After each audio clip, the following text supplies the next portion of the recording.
Welcome to the Slop Farm. Enjoy the video. You'll begin by preparing your assets and initiating the first custom shortcut.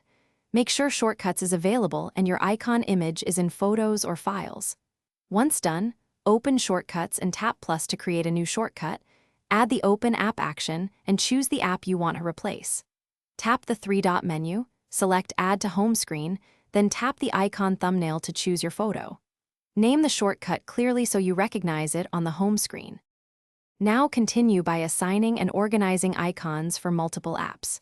For each app, repeat the shortcut process. Choose the image, set the home screen name, and tap Add.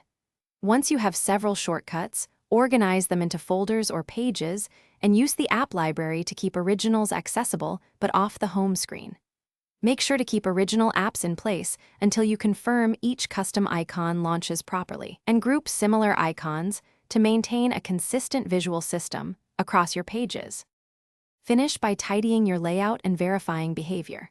Move original apps out of sight into the app library or an off-screen folder, then test each custom icon to ensure it launches the intended app.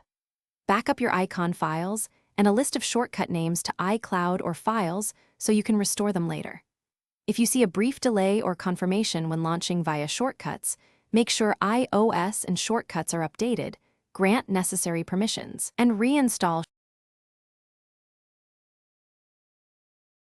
Thanks for watching. Consider subscribing if we helped you today.